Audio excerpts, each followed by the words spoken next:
BAFTA and SAG Awards have announced the winners of their ceremonies. And with these being the final award shows before the Oscars, this does kind of a chance to really have a final reflection on what is going to win.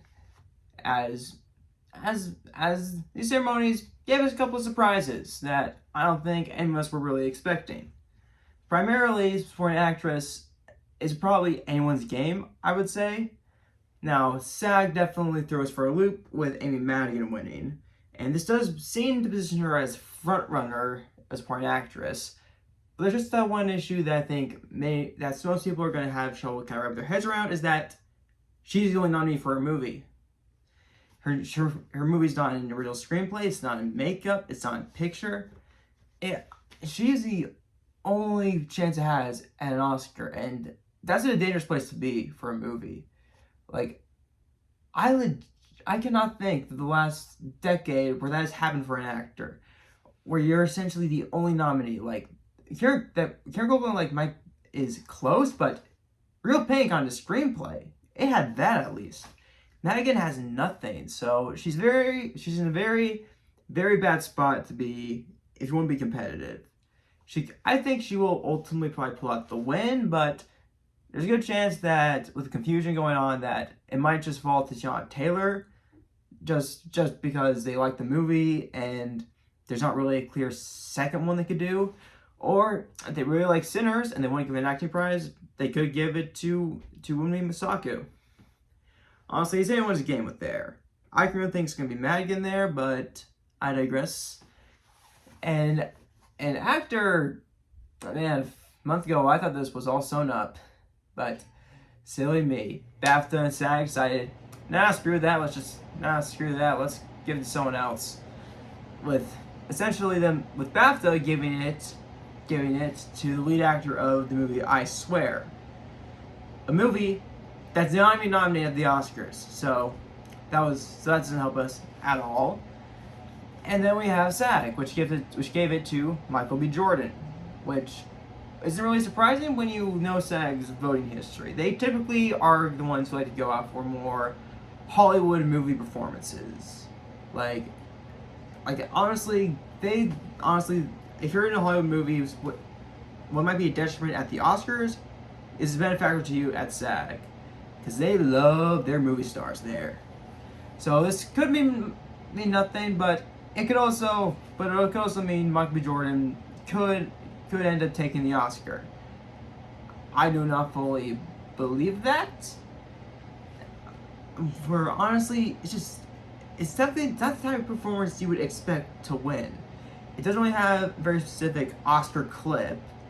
It's not a very showy performance. It's a very good performance, but compared to like Timothy Chalamet and Leonardo DiCaprio, it's definitely not a very overall showy one, which Academy loves a good showy performance, and this isn't. And usually when it's subtle, it's typically a biopic that usually wins. So honestly, I do still think Timothy Chalamet is going to win, but he's got some competition. Like, this ultimately, I think, could kind of cancel him out. Like, Wagner Moura might end up winning Best Actor. That is something that could happen, and we might have to reconcile with that. And finally, with Picture, as I said, Sinners did win Best Actor, but it also won Best Cast over One Battle, which kind of makes sense since it's been winning every casting prize. So it makes sense with casts, but that's the equivalent of Best Picture for SAG. And the fact that essentially Sinners won, I think, probably the most prizes of any film there, like, is definitely shows strength there. It couldn't mean that it does upset. Like, could we be looking at a Moonlight La La Land situation where the front runner that everyone loves wins every prize, and then on Oscars they just decide, on second thought, let's go for the more kind of quiet and more culturally resonant movie, which La La Land I think had a bit of an issue there with. Essentially had a bit of a white savior narrative with with kind of Ryan Gosling's character, being essentially kind of positioning him as this savior of jazz music. That was a lot of the criticisms that was coming towards it, but I don't know what criticism you have towards One Battle. Like, honestly, it's just coming out at a very good time. It is honestly just as culturally relevant as Sinners is. So it's definitely good there.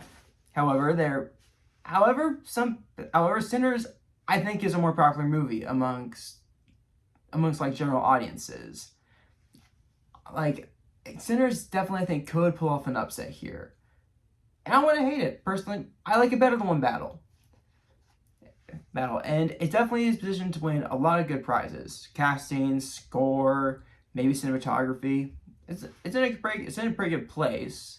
And honestly, it's very much a risk, though, predicting it. So I am going to keep going thinking that's just going to be One Battle, because that's just honestly a very safe choice to make. And other than that, those are the categories I think are mostly that were kind of thrown up in the air with these ceremonies. But it did also set a lot of, I think, debate with some categories. Like supporting actor is going to Sean Penn, I think. Like, maybe Delroy Lindo can pull off a win. But I think Sean Penn had to lose SAG in order for that to happen, and he won there. So essentially locked up there, which admittedly I would like Delroy Lindo to win, because I'd like an actual speech, and I'm 90% sure Sean Penn's not even gonna be at the ceremony. So yeah, that's just gonna so yeah, I do wish Delroy Lindo could win, but it seems unlikely. And so that race was essentially settled for us, and honestly, not a whole lot more was really kind of put up in the air or really set to rest. Yes, so it's kind of just gives us a clear image of what's going to win, and ultimately what movies are definitely going to have to fight really hard to really pull off their wins. Well, I guess we'll have to wait and see until next week when we finally get the winners.